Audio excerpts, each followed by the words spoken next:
સારિકા, સારિકા તું શું બોલે છે? શોધન આપણી અને આ મિલકતની વચ્ચે પ્રદ્યુમનભાઈ તો હવે આવી શકે એમ નથી. જો દીકરો પણ બાપ પાસે પહોંચી જાય તો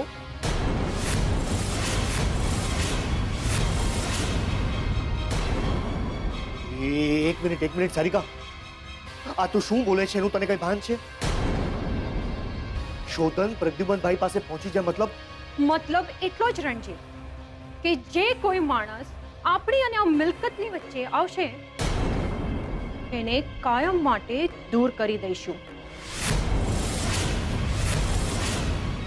જો કાલે ઉઠીને આપણે ભીખ ના માંગવી હોય તો. નહીં સારિકા, નહીં. જીગર અને લક્ષ્મીની વાત અલગ છે. એમની સાથે આપણે કોઈ લેવા દેવા નથી. પણ શોધન તો આપણો સગો છે. પણ એને યાદ રાખ્યું છે કોઈ? એક કામવાળીના હાથમાં સગી ફોઈનો ફ્લેટ આપી દેતા પહેલા વિચાર કર્યો છે એને કોઈ? જો લક્ષ્મી માટે શોધન પોતાની સારિકા ફોઈને ભૂલી જતો હોય તો આ સારિકા ફોઈને શોધન યાદ કેવી રીતે રહેશે?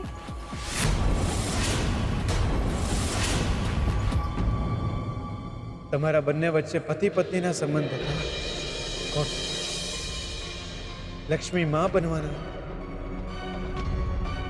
કોણ? જીગર દગો દઈને ભાગી જવાનો હતો. ખોટું. અને આજે ખબર પડે છે કે તમે બંને લગ્ન કરવાના છો. એ પણ ખોટું.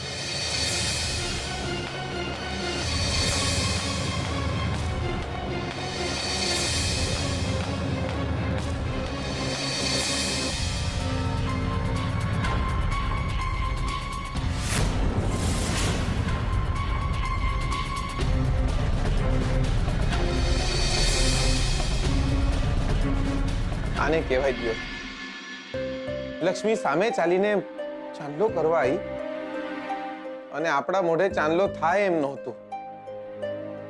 એટલે શોધને જાતે લક્ષ્મીનો હાથ મારા હાથમાં આલી દીધો. પણ કોઈ દિયોર મન નહીં માની રહ્યું. ના ના ના દિયોર, આ રીતે લગ્ન ના કરાય.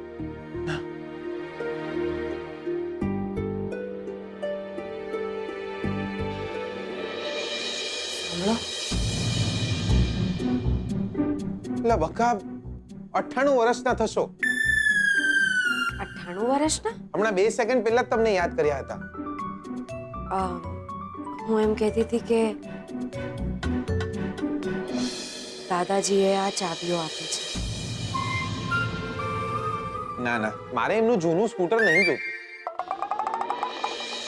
આ ચાવીઓ એમના નવા ફ્લેટની છે. એમણે કહ્યું છે કે લગ્ન કરીને આ નવા ફ્લેટમાં આપણે રહેવા માટે. પહેલા તો એ કહો, તમે આ ચાવીઓને હાથ કેમ લગાડ્યો?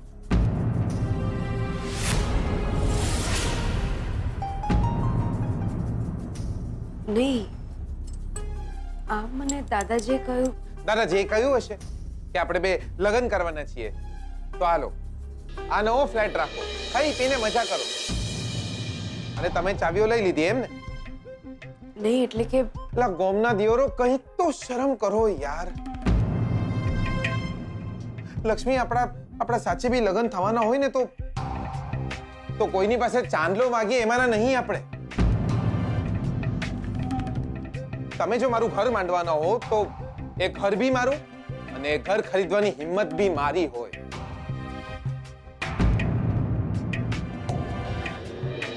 નવો લંડન જેવો તો નોકરી નહીં મળી રહી મને. કામ ધંધો બી સેટ નહોતો થઈ રહ્યો. ભાડું ભરવાના પૈસા નહોતા મારી જોડે. 2 દાડા રસ્તા પર રહ્યો છું પણ ત્યારે બી આત્મારામ પટેલને ફોન કરીને એમ નહીં કહ્યું કે ઓ બાપા પૈસા નહીં મારી જોડે, થોડા પૈસા મોકલાવો ને યાર, તમારો જીગલો 2 દાડાથી ભૂખ્યો છે. કોઈ દડા બાપ સામે હાથ નથી લંબાયા તો દાદાજી પાસે થોડી કઈ લેવાનું હોય યાર. તમે આ ઘરની ચાવીઓ લીધી જ કેમ? એ કવડા હાથની હાલવી જોઈએ ને. આજે આપણા લગ્ન થવાના હોત ને દિયોર, તો આજે તમને ખરેખર પડી ગયું. નાક કાપી નાખ્યું તમે તો મારું યાર. લક્ષ્મી, હું તમારા માથે હાથ મૂકું ને એ જ તમારું ઘર. તમે આ ચાવીઓ લીધી જ કેમ? આલી આવો. હમણાં ને હમણાં આ ચાવીઓ દાદાજીને આલીને આવો. લક્ષ્મી, તમે આવું કર્યું યાર? અરે તમે તો એ જ લક્ષ્મી છો જેને 11 કરોડ રૂપિયાની મિલકત હસતા મોઢે શંભુના નામે કરી આલી હતી. અને તમે આવું કર્યો યાર. ના મજા આવી યાર, ના મજા આવી દિયોર.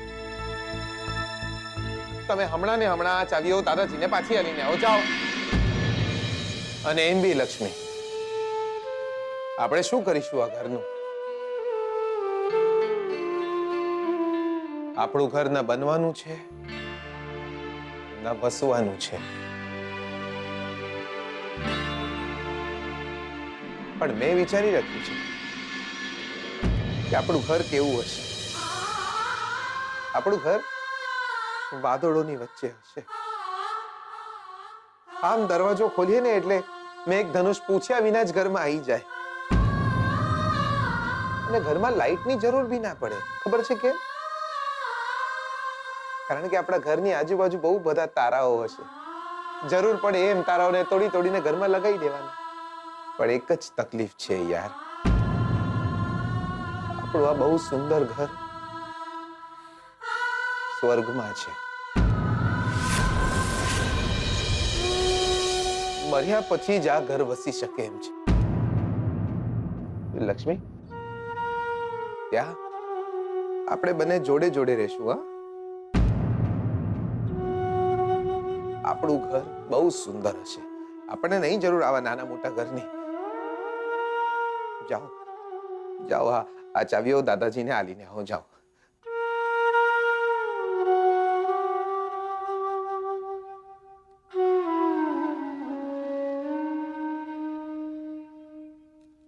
નવા ઘરની આ ચાવી દાદાજીએ નથી આપી, એમને મારા હાથમાં મૂકી હતી.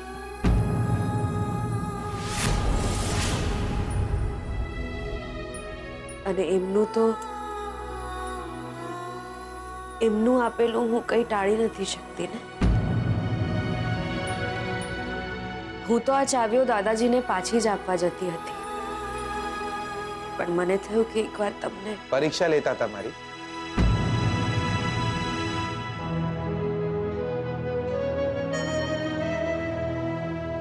કહી શકાય.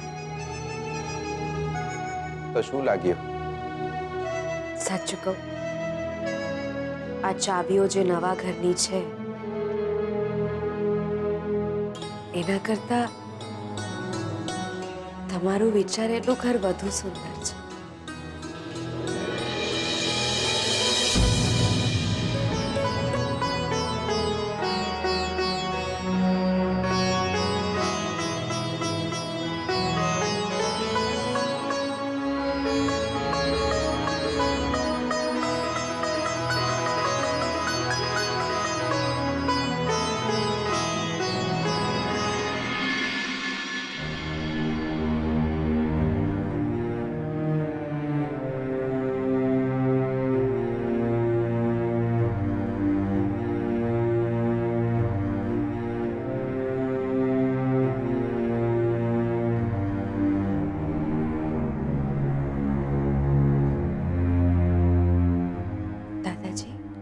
हाँ लक्ष्मी बेटा,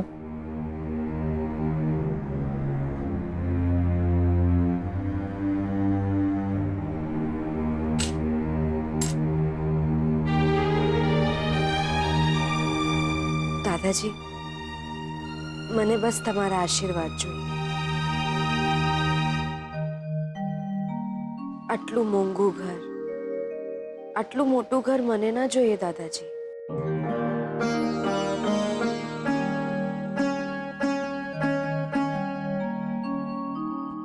જરૂર એક બાજુ દાદાજી કહે છે અને બીજી બાજુ દાદાજી આપેલું ઘર પાછું આપી દે. આ ઘરની દીકરી માટે અમે આટલું તો કરી શકીએ ને. દાદીજી, ઘર તો આશીર્વાદથી વસતા હોય ને. તમે માત્ર તમારો હાથ મારા માથે રાખજો. મારું ઘર તો એ જ્યાં આપણે બધા સાથે રહેતા હોઈએ. અરે પણ લક્ષ્મી બેટા, જીગર અને તું એમને પણ મને ના પાડી દાદાજી.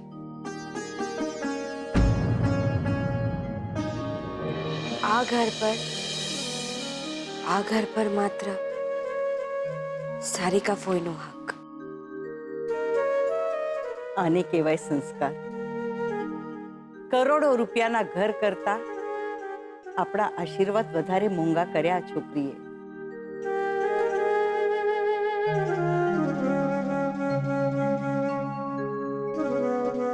બેટા, મારા ઘરે તે જન્મ કેમ ન લીધો?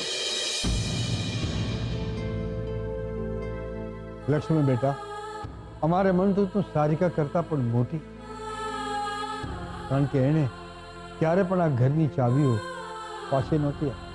દાદાજી, આજે સાચે એવું લાગે કે તું આ ઘરની દીકરી નહીં, બહુ હોત તો સારું થાય.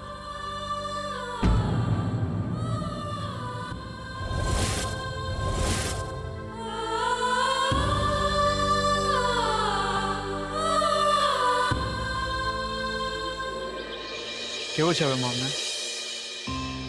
સારું છે. હવે શું હતું?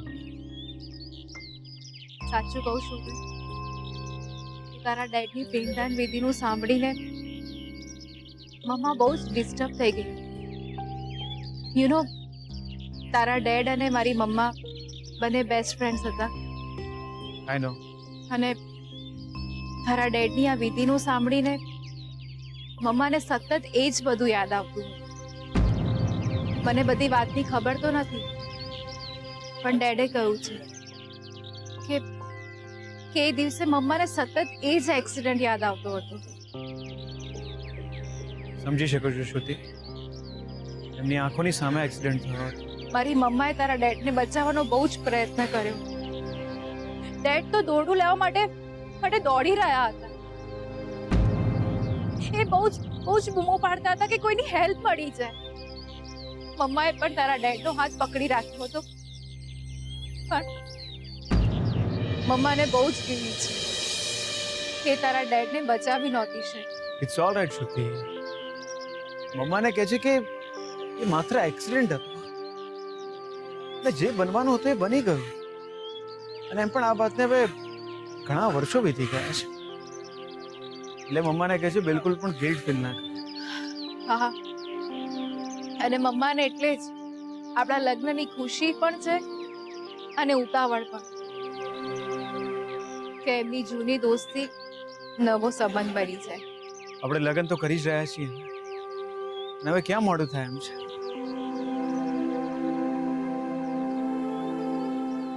ને એમ પણ હવે તો જીગર અને લક્ષ્મી પણ લગ્ન કરી રહ્યા છે. લગ્ન કરી રહ્યા છે એટલે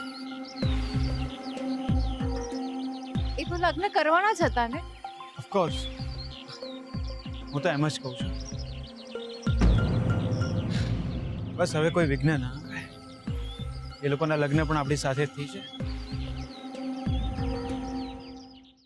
અંબિકા વહુ, લગ્ન પહેલા આપણે ગરબા રાખીશું, એટલે સગાવાલા અને મહેમાનો આવે તો એમની સાથે રંગે ચંગે આપણે ગરબા રમીશું. હા, લો બોલો, આ દાદી ઉપરના માળે જાય છે તો કોક દાડો કમર રહી જાય છે તો કોક દાડો દાદાજી આમને ગરબા રમવા છે. હા, એવું હોય ને તો ગરબાની રાત્રે આપણે ઓર્કેસ્ટ્રા વાળાને બોલાવશું. હા હા, કેમ નહીં? આ માસીને જપ નહીં દ્યો, આ ઉંમરે ડિસ્કો કરશે બોલો. આમાં ને આમાં સોદરના બાપાના આત્માને શાંતિ કઈ રીતે મળે? લક્ષ્મી બેટા, ગરબાની રાત્રે તું સરસ મજાના ચણિયા ચોળી પહેરજે. આ બિચારાઓને ખબર નહીં કે લગ્ન પહેલા અમે ગરબા નહીં રમવાના, અમે તો આખી લાઈફ ગરબા ગાતા રહીશું. અરે બાપા જાતે ઉતરી આવે તોય અમારા લગ્ન નહીં થવાના. અરે જીગલા!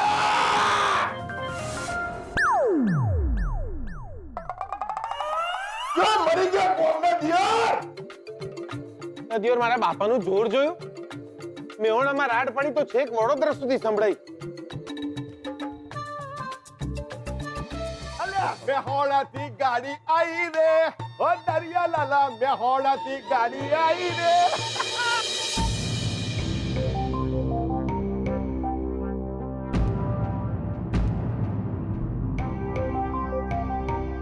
દીકલા જો કોણ આવ્યું છે?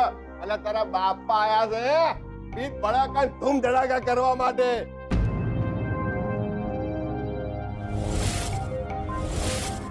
Mister and Mrs Atmaram Patel.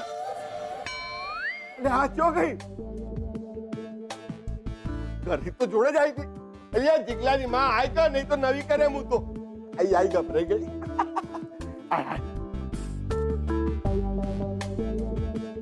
બા બા કેમ છો? તમારી તબિયત પાણી જોરમાં? તમારે મને પગે નહીં લાગવાનું હોય. તો ચાલે બા, તમને તો પગે લાગુ જ પડે ને, નહીં? ગાયત્રીબેન, કેમ છો તમે? આજે તો હરખ માતો નથી અંબિકાબેન. આ બધું અમારામાં રિવાજ હોય છે. વહુને માટે વધામણી લઈને આવ્યા છીએ.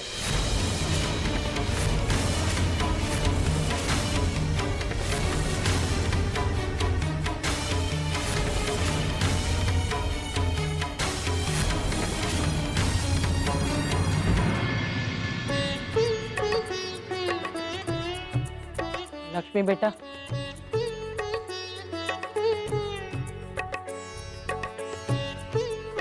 જુગ જુગ જીવો બેટા. આ વધામણીનો સ્વીકાર કરો અને અમારા ઘરે વહુરાણી બનીને પધારો.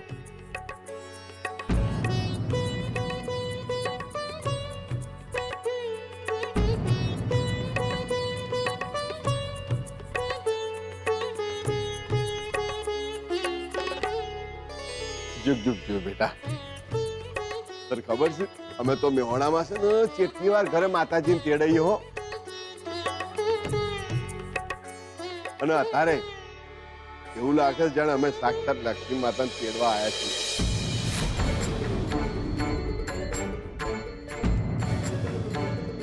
ઓ બેટા, જો તમે હા પાડી દો ને તો કેવું થાય ખબર છે? હે, આખા મેહોણામાં અમારા ઘરે સૌથી પહેલી દિવાળી આવી જાય.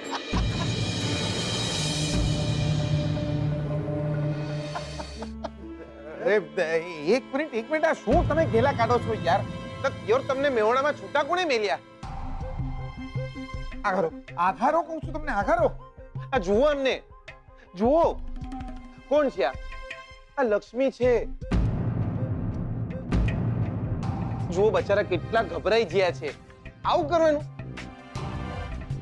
લાઈક તો પોતે વાડકી જેવડા છે, એમની સામે આ મોટા મોટા થાળ લઈને આવી જાવ તો ડરી ના જાય માણસ. અલે ભાઈ, અમે વહુ માટે ખીચડી કઢી નહીં લાયા, બરોબર? આને છે ને વધામણીનો થાળ કહેવાય. અને આપણામાં એવું હોય ભાઈ. લક્ષ્મી આ વધામણીનો સ્વીકાર કરે ને એટલે એને લગ્ન માટે હા પાડી કહેવાય.